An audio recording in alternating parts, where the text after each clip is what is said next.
I was kind of joking around a little bit, you know, because I didn't think she wanted to get married. But I said, you know, I was traveling back and forth to see you, and it's expensive. We should get married. She said, Isn't that a good reason to get married? Because you save money. Save money. And she's old, don't be silly. So I dropped it. Then about 2 weeks later, she came back and says, you know, I've been thinking about what your suggestion is. Maybe we should get married. I'm sure that probably I indicated that it might be a good thing, but it was, I don't think I brought it up. I think it was a general conversation. Back in those days, it was good to ask the parents of the bride, may I marry your daughter? So we did that. We went home for a weekend, and I was a little nervous about it, but I finally spoke up and I said, one of the reasons we came home is that we'd like to marry your daughter. And Dad never dropped his newspaper. He just kept right on reading. And Mother Donnelly says like this. She was studying something, and when she said, how will you support a wife? I said, well, I get $65 from the government every month, and Ruth will teach. I don't think she liked that Ruth will teach idea, but that's what I answered.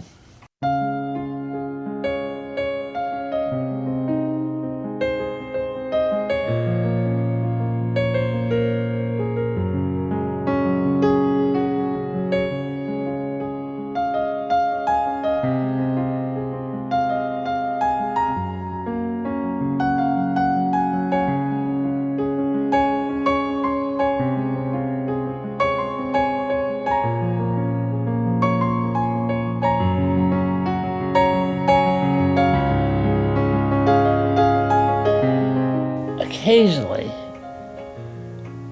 she lets me tell a story that I've told before.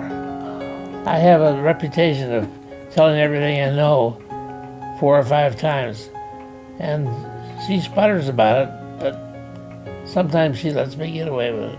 I'm still laughing at his jokes and listening to his stories, whether I enjoy it or not. I think lots of things that I could have done better. I'm not punishing my forward self for it, because I wasn't bright enough to know at the time, and I wish I could refute that.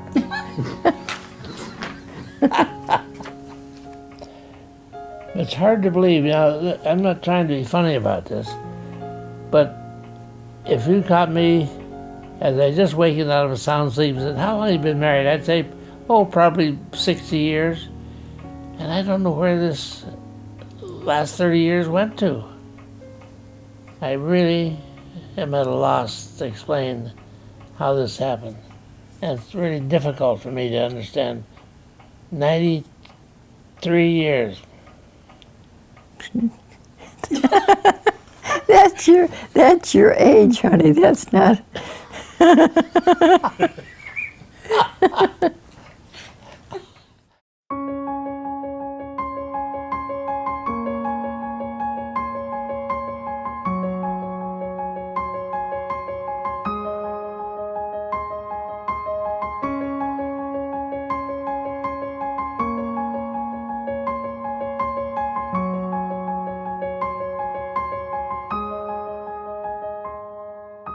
One of its good attributes is his ability to be friendly and come out with some kind of conversation with anybody.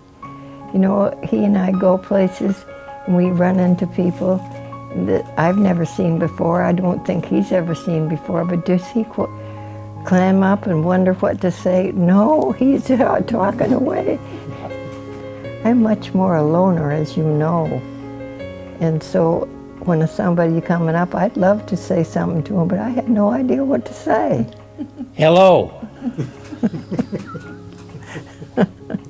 That's what I do, but you go on. You have something further to go on with.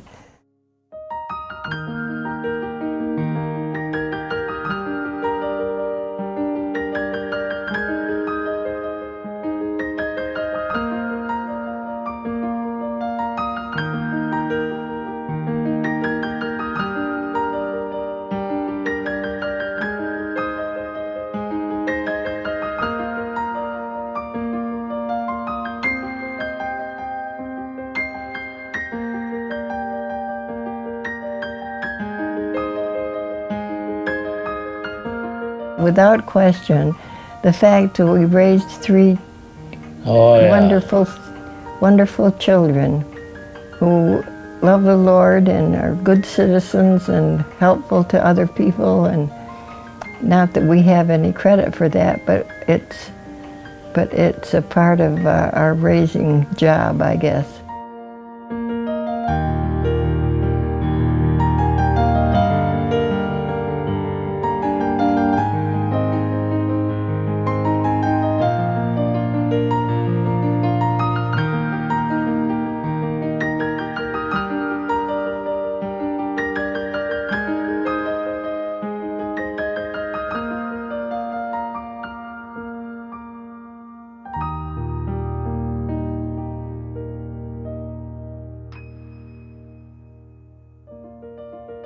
When we go in at night, frequently, almost 4/5 of the time, I go in and we sit this close together and we say to each other nice things like, I love you and you're beautiful. Talk maybe 5 minutes or so. And then we pray together. And we thank the Lord that He's given us a long time in marriage. And some of it's been painful, but most of it's been wonderful. We pray together, and sometimes I say, I hope you make it another night. And she says, I hope you do too. So I go in the morning and said, you made it another night. And that's thrilling that she's here. Someday we're going to wake up and one of us is going to be gone. And I think that that's going to be the fact that we've talked about it and joked a little bit about it. It'll make it easier for us.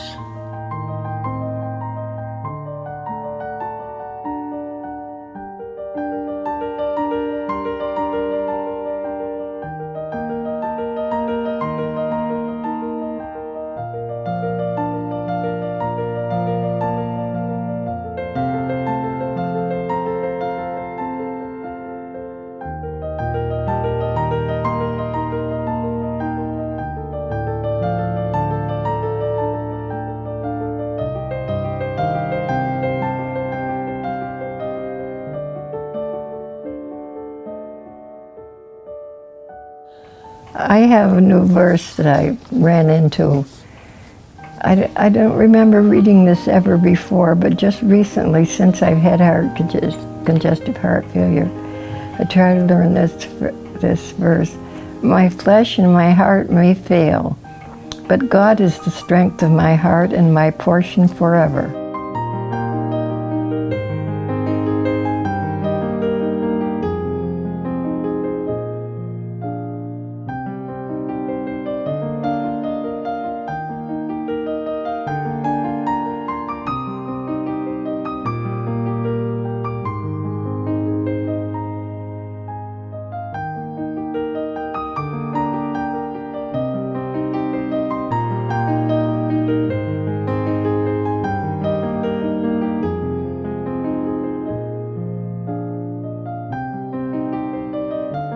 It's easy. Just do as I'm told. I had an occasional input, but basically, I do as I'm told. Occasional input. Whew.